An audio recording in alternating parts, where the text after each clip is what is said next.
महाराष्ट्र में होने वाले विधानसभा चुनाव के लिए अब एक महीने से भी कम का समय बचा है। ऐसे में तमाम सियासी दल अपनी चुनावी तैयारियों को अंतिम रूप देने में जुट गए हैं।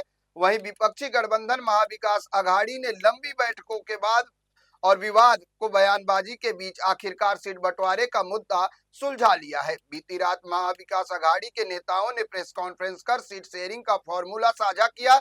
महाविकास आघाड़ी में सीट शेयरिंग पर बनी सहमति के मुताबिक कांग्रेस, एनसीपी, एसपी और शिवसेना यूबीटी 85-85 सीटों पर चुनाव लड़ेंगी।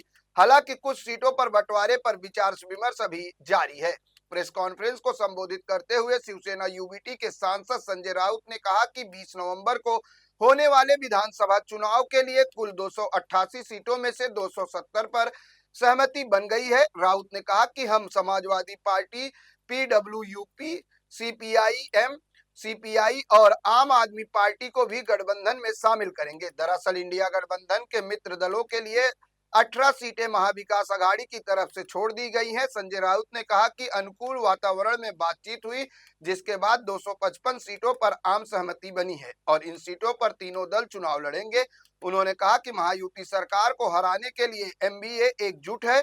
इसके अलावा प्रेस कॉन्फ्रेंस के दौरान प्रदेश अध्यक्ष नाना पटोले ने कहा कि हमने तय किया है कि कांग्रेस, एनसीपी, शरद पवार गुट और शिवसेना यूबीटी 85-85 सीटों पर चुनाव लड़ेंगे और बाकी 18 सीटों पर हम अपने गठबंधन के अन्य दलों से बात करेंगे।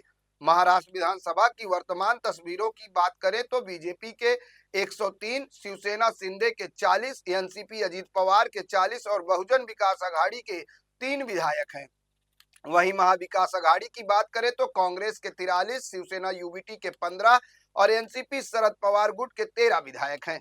इसके अलावा समाजवादी पार्टी के 2, एमआईएम के 2, बीजेपी के 2, एमएनएस के, सीपीएम शेतकरी स्वाभिमान संगठन पार्टी, राष्ट्रीय समाज पार्टी, महाराष्ट्र जन सुराज्य शक्ति पार्टी, क्रांतिकारी शेतकरी पार्टी के एक-एक विधायक हैं। इस साल के चुनाव में महाविकास आघाड़ी और सत्ता पक्ष महायुति के बीच सीधी टक्कर है और मुकाबला कांटेदार होने की पूरी उम्मीद है।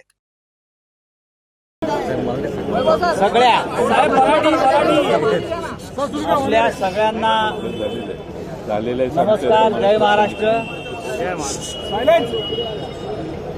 आपण गेले काही दिवस आम्हाला सगळ्यांना सन्माननीय नाना पटोलेजी, सन्माननीय जयंतराव पाटीलजी, सन्माननीय बाळासाहेब थोरात, सन्माननीय विजय वडेट्टीवारजी, सन्माननीय अनिल देसाईजी, नाना गवंडेजी, आमचे अनिल देशमुख साहेब, नाना गवंडेजी, सगळ्यांना तुम्ही कायम पकडून विचारायचं की महाविकास आघाडीचं जागा वाटप काय झालं, किती झालं, कसं झालं, होतंय की नाही, होणार आहे की नाही। आता आम्ही सगळे इथे एकत्र आहोत। आमची शेवटची बैठक आता माननीय शरद पवार साहेबांसमोर पार पडली आणि पवार साहेबांनी आम्हाला सांगितलं की मीडियासमोर जाऊन तुम्ही आता घोषणा करा की महाविकास आघाडीचं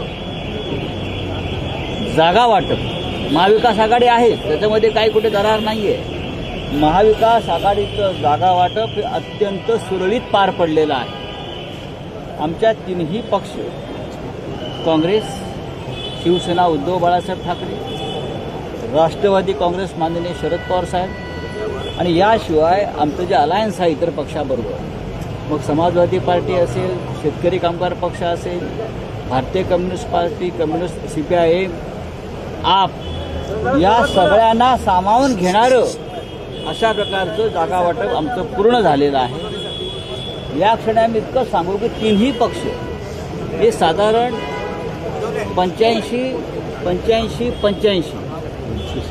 270 जागांवरती आमची पूर्ण सहमती झाली आहे। त्यांचं आता आम्ही यादीही बनवलेली आहे। उरलेल्या जागा ज्या आहेत त्या आमचे जे मित्र पक्ष आहेत त्यांची मी नावं घेतली, त्यांच्याशी आमची उद्या सकाळपासून चर्चा सुरू होईल आणि अशा तऱ्हेनं 288 जागा या महाविकास आघाडी पूर्ण ताकदीने लढून महाराष्ट्रात सत्तेवर येईल। आज आपल्यासाठी ही एवढीच बातमी आहे। आदरणीय शरद पवार जी के नेतृत्व में हम तीनों दलों की एक मीटिंग हुई, उसमें आज हमने निश्चित किया कि 85 270 का एक मत हमने किया है सीट के ऊपर। और जो 28 सीट है जो हमारी अलायंस है, सिकाप होगी, कम्युनिस्ट होगा, 18 सीट, समाजवादी होगा, 18 सीट है। जो हमारी 18 सीट जो है, तो उसमें जो हमारी अलायंस जो दल है उनसे भी हम चर्चा करके उनको भी कुछ जगह देने का है। और ये कल हम लोग पास में ये बाकी सीटों पे भी हमारा क्लियरेंस हो जाएगा और महाविकास आघाड़ी करके हम लोग ये चुनाव लड़ने जा रहे हैं और महाराष्ट्र में महाविकास आघाड़ी की बहुमत की सरकार आएंगी, इतना भी आपको अवगत कराता हूँ।